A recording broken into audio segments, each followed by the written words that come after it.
Hello friends, welcome to all of you once again. अब हम start करने जा रहे हैं ionic equilibrium. Ionic equilibrium chapter को समझने से पहले हमें ये सीखना होगा what is called as a chemical equilibrium. What is called as chemical equilibrium, क्योंकि बच्चा आयोनिक इक्विलिब्रियम और केमिकल इक्विलिब्रियम में कंफ्यूज हो सकता है। So what is chemical equilibrium?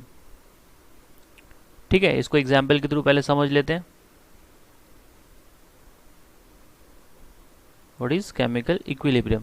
तो केमिकल इक्विलिब्रियम क्या हो सकता है पता है? when there is a involvement of molecule when there is involvement of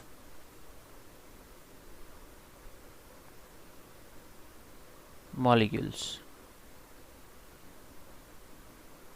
during chemical reaction and reaction is in equilibrium।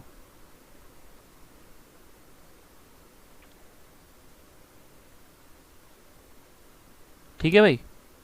So reaction के अंदर जो है वो मॉलिक्यूल पार्टिसिपेट करेंगे और वो इक्विलिब्रियम में होना चाहिए। इक्विलिब्रियम मतलब balance, forward and the backward. अगर मैं आपको यहाँ पे एग्जांपल देता हूँ, if you see there is a reaction of ethane CH3 plus iodine. So what we are getting here, there is a forward arrow and there is a backward arrow। मुझे यहाँ पे मिलेगा इथाइल आयोडाइड प्लस HI। तो यहाँ पे जो reactant है, molecules हैं, वही है यहाँ पे। सो जो रिएक्टिंग स्पीसीज है वो मॉलिक्यूल के फॉर्म में है। It is not in the form of ion. When it is in the form of ion then we call it as a ionic equilibrium. ठीक है, तो I hope you got the concept of what is chemical equilibrium. तो अब अगला question जो बच्चे के mind में बनना चाहिए वो ये बनना चाहिए, तो सर आयोनिक इक्विलिब्रियम क्या होता है? So what is ionic equilibrium? So what is ionic equilibrium? So simple सी बात है, during the equilibrium when there is when there is involvement of when there is a involvement of ions and there is equilibrium and there is equilibrium। ठीक है, तो equilibrium के अंदर अगर ions का इन्वॉल्वमेंट हो रहा है that is called as ionic equilibrium. See the example, if you got a acetic acid CH3COOH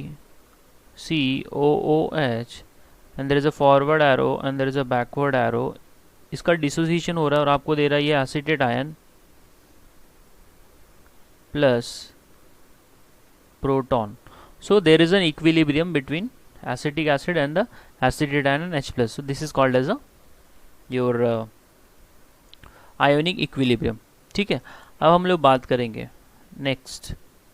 according to Michael Faraday,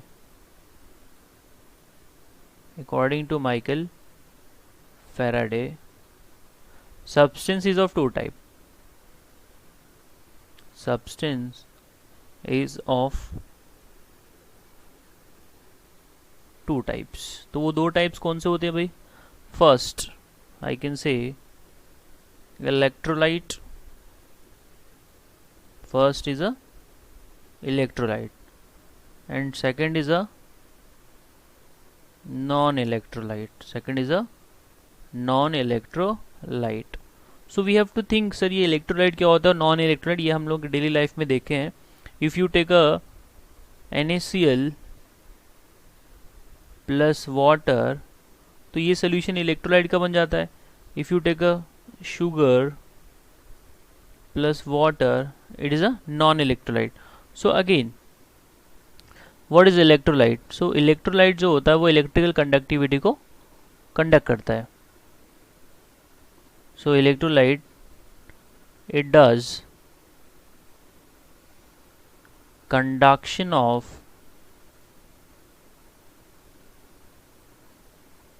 electric current। ठीक है भाई, it does the conduction of electric current, that is called as electrolyte. Example NaCl plus water, और भी बहुत example आगे देखने वाले हैं। So what is non electrolyte? So non electrolyte जो है, सी नॉन इलेक्ट्रोलाइट नाम से पता चल रहा है जो इलेक्ट्रिकल कंडक्शन नहीं करेगा। सो इट डज नॉट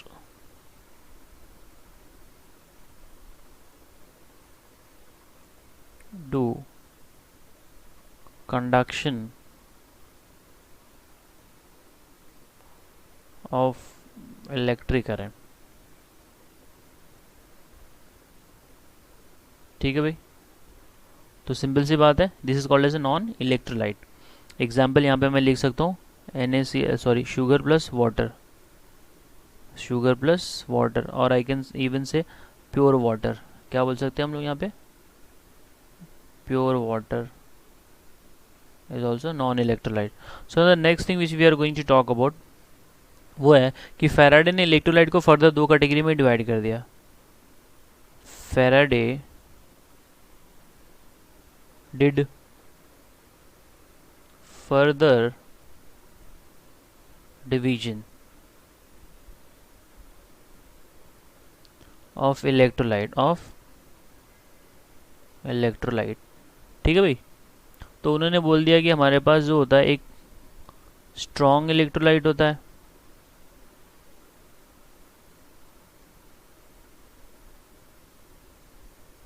और उन्होंने बोल दिया एक वीक होता है। क्या होता है? वीक होता है। So what is strong electrolyte and what is weak electrolyte, वो जरा देख लेते हैं हम लोग।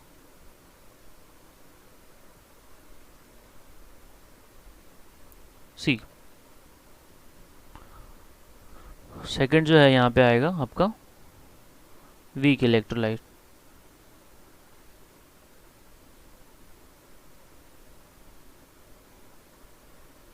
तो स्ट्रॉन्ग इलेक्ट्रोलाइट मतलब पहली चीज यहाँ पे कंप्लीट डिसोसिएशन होता है उसका। क्या होता है? Complete dissociation, complete dissociation. And the weak electrolyte it gets partial dissociated, or I can say partially dissociated. Second thing I can say that we'll take the example here. If you take a NaCl, तो NaCl का complete dissociation होगा और वो आपको form करके देगा Na plus and the Cl minus, and there is a only forward arrow. So when you talk about the weak electrolyte like acetic acid, we'll see later on what are the examples. जब आप dissociation करेंगे तो आपको forward arrow भी मिलेगा और backward arrow भी मिलेगा, क्योंकि ये इक्विलिब्रियम में है। So it give you H plus ion plus acetate CH3COO minus. Okay, now you can see here there is a ionic compound NaCl, MgCl2, ये सब आयोनिक कंपाउंड है। तो स्ट्रॉन्ग डिसोसिएशन मेनली किनका होता है? आयोनिक कंपाउंड्स का होता है। Ionic compounds undergo dissociation completely.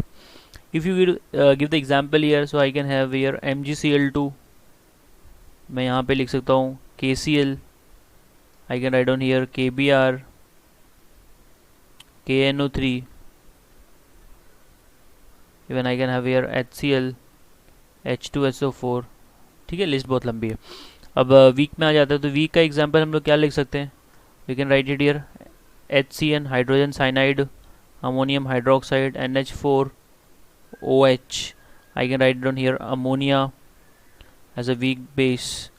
So we'll see later on what is the acid and the base. So I hope यहाँ तक आपको बात समझ में आ रही है। इलेक्ट्रोलाइट दो प्रकार के होते हैं, strong electrolyte and the weak electrolyte, और सब्सटेंस मेनली दो प्रकार के होते हैं, इलेक्ट्रोलिटिक और नॉन इलेक्ट्रोलिटिक। तो इलेक्ट्रोलाइट का फर्दर बाइफर्केशन किया है। Okay, the next thing which we are going to talk about, just see here, is the what is just a minute।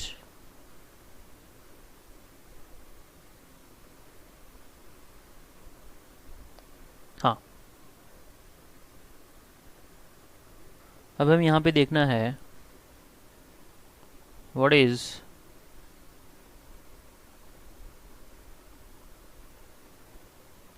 Degree of dissociation. क्या देखना है हमें? What is degree of dissociation. So अगला question यहाँ पे बनेगा, what is degree of dissociation? Just try to understand what is degree of dissociation, DOD. It is denoted by symbol that is called as a alphabet, मैं बोल सकता हूँ alpha.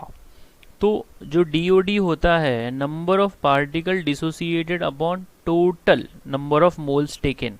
So it is a number of moles dissociated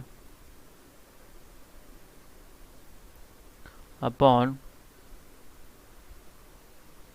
total number of moles taken.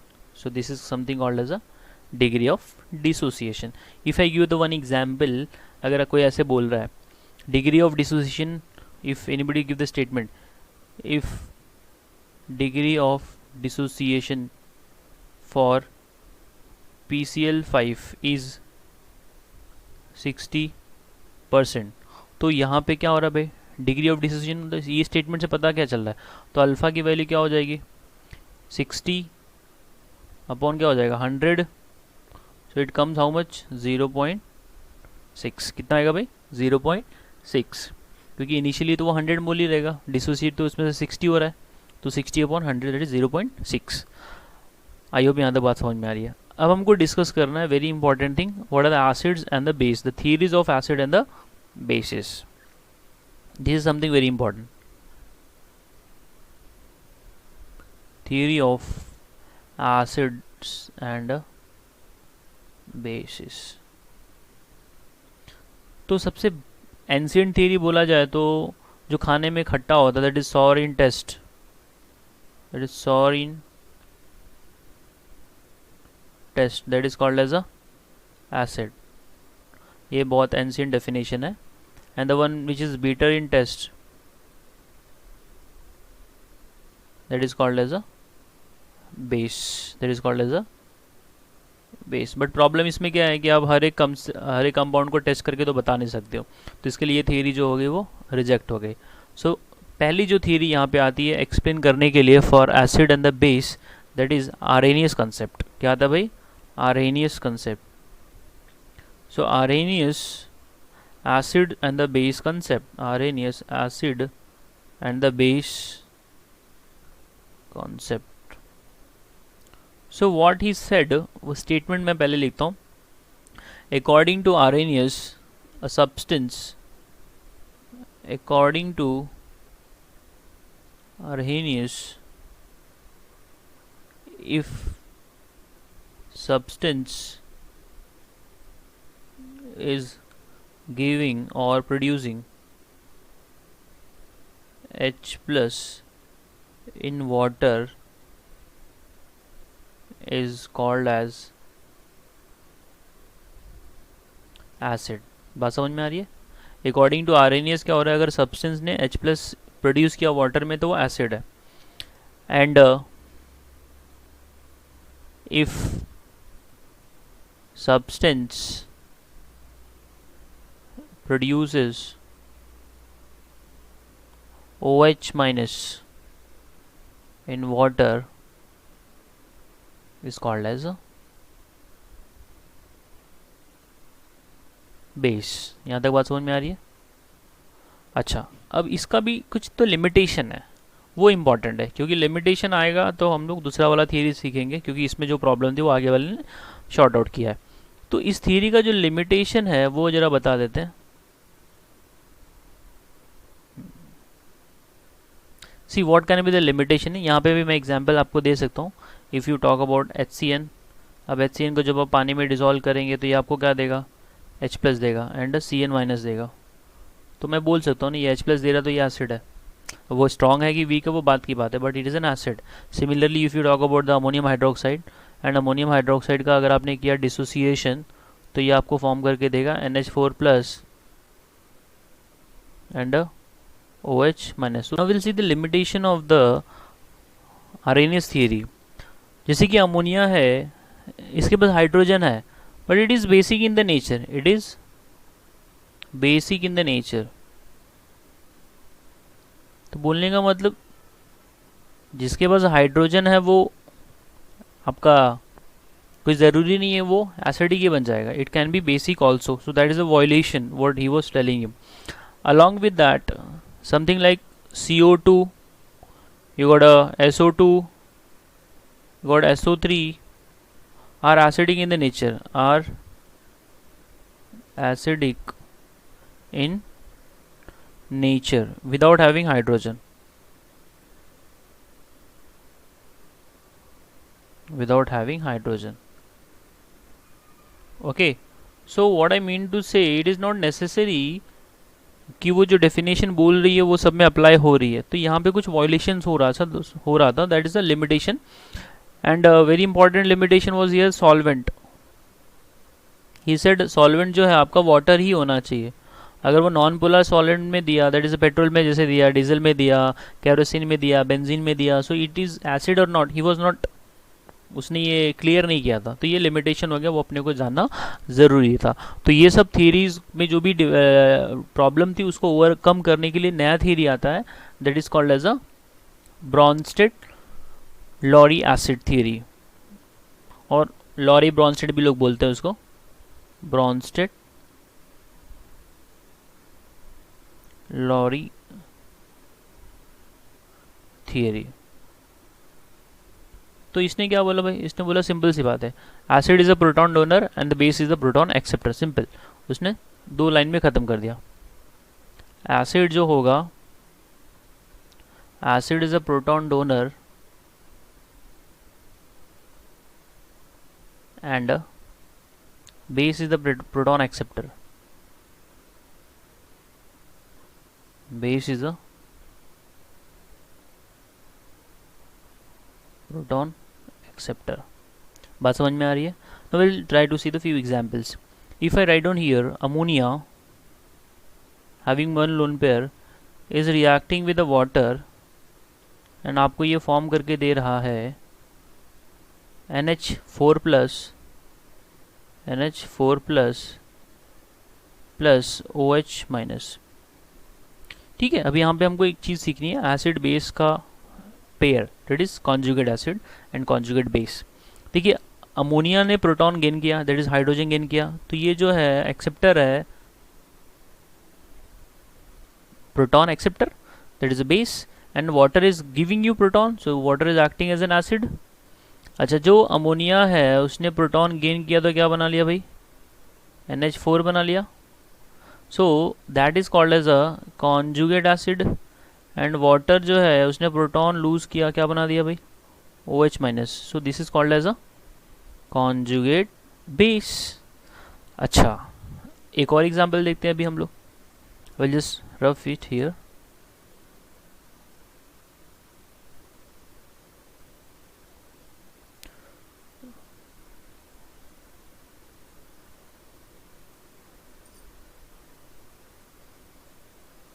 हाँ, see, if you see one more example here, if I take a HCl plus water, so there is a forward and the backward arrow. Now HCl is donating the proton, that becomes Cl minus, and water get that proton and becomes H3O plus. यहाँ तक बात समझ में आ रही है? तो simple सी बात है, प्रोटॉन किसने दिया, HCl ने दिया, तो HCl को क्या बोलना है हमें, will call HCl as a acid.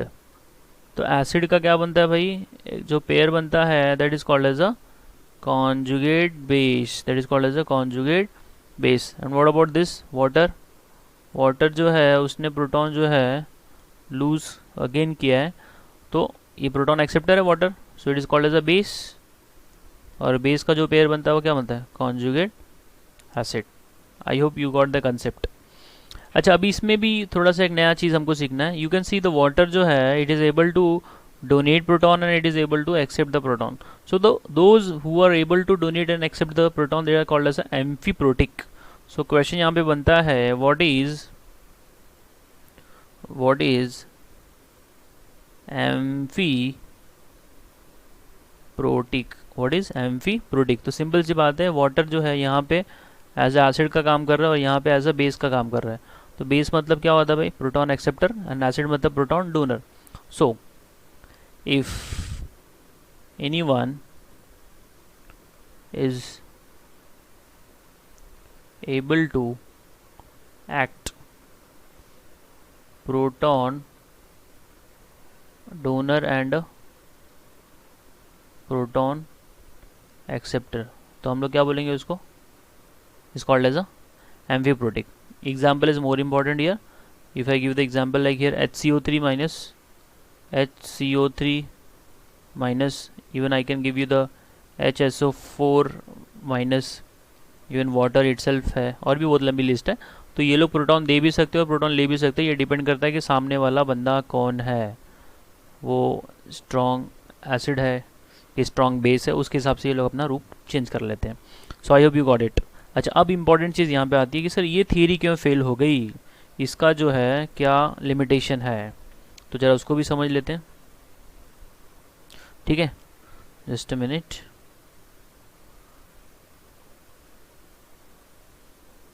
हाँ, तो ये थियरी जो है इसमें क्या प्रॉब्लम थी वो बता रहा हूँ मैं फटाक से, जरा देखिए.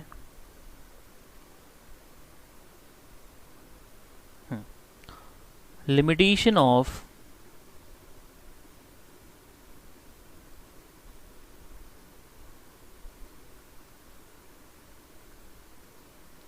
लॉरी ब्रॉन्स्टेड, और ब्रॉन्स्टेड का नाम पहले ले सकते हो,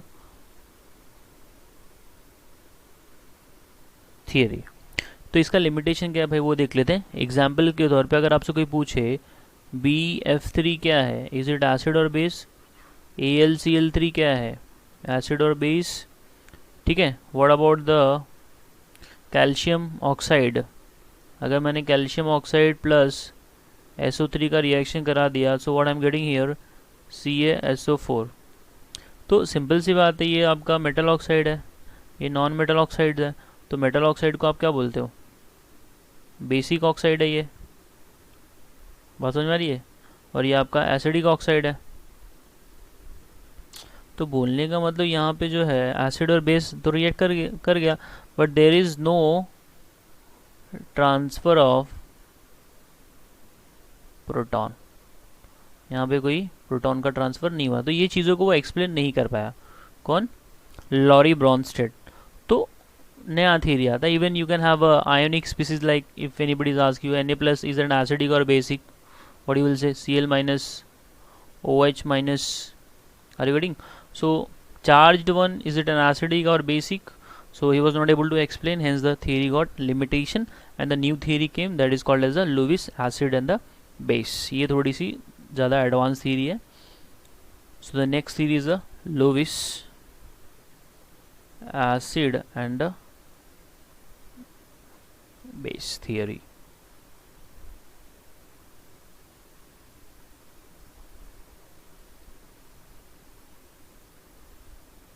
okay, so what he told, इसने जो सारा का सारा डिस्कशन किया वो in terms of electron pair acceptor और डोनर के टर्म्स में किया.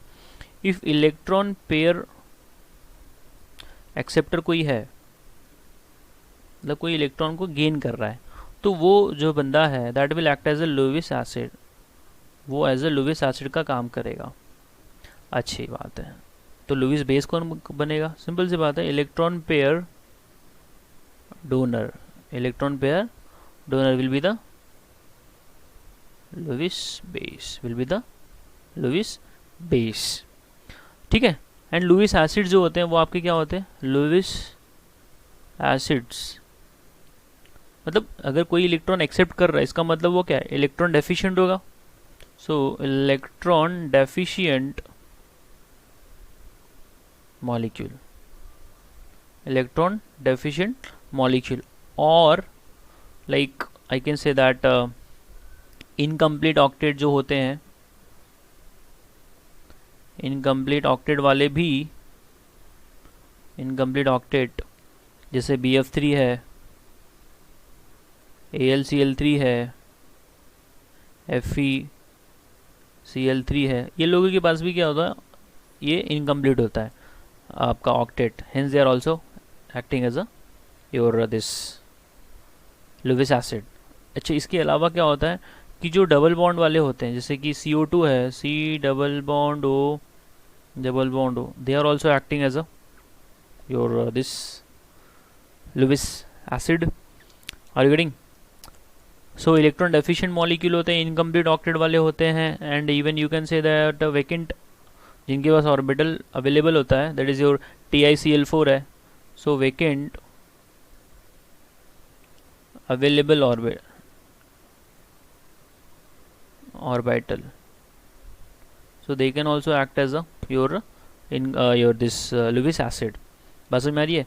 CO2 is also Lewis acid, and then carbon disulfide C double bond S, ये लोग भी एज अ लुइस एसिड का काम कर सकते हैं। एग्जाम्पल के तौर पे यहाँ देखिए, अगर आपके पास C डबल बॉन्ड O दिया गया है, इसके ऊपर आपने अटैक करा दिया OH माइनस का, किसका अटैक करा दिया?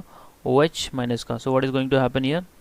This is going to make an attack over the carbon, and this pi bond will go shift over the oxygen. So what we are getting is a new structure that looks like this: O negative, C double bond O, OH। आपने इसको देखा तो ये क्या हो गया? HCO3 minus, क्या हो गया? HCO3 माइनस, कार्बोनेट आयन क्या बन गया ये भाई? ठीक है, जैसे H2CO3 फॉर्मिक एसिड होता है, ये आपका फॉर्मेट आयन बन जाएगा, नॉट कार्बोनेट। कार्बोनेट आपका ये नहीं होगा, ठीक है, दिस इज फॉर्मेट आयन। अच्छा, अब लुइस बेस क्या होता है? Will see that what is Lewis base. तो सिंपल सी बात है, all anions are Lewis base. Example के तौर पे Cl minus, OH minus, NO3 minus. Are you reading? So it is like NO3 minus. और जिनके पास मल्टीपल बॉन्ड होता है, like which can donate its lone pair, multiple bonded system which can donate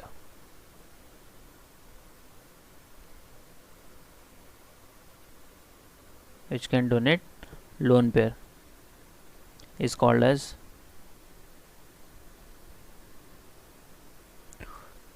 Louis base, is called as a Lewis base. Example के तौर पे अगर आपने ले लिया C triple bond O, are reading, तो यहाँ पे क्या होगा? लोन पेयर एक्स्ट्रा है, so they can act as a electron donor. बात समझ में आ रही है? सो आपका this is the even N double bond O, इसके पास 3 एक्स्ट्रा इलेक्ट्रॉन होंगे, बिकॉज वैलेंस में कितने होते हैं इसके पास? आपके 5 होते हैं, ठीक है। सो this is all about your definitions of acid and the base.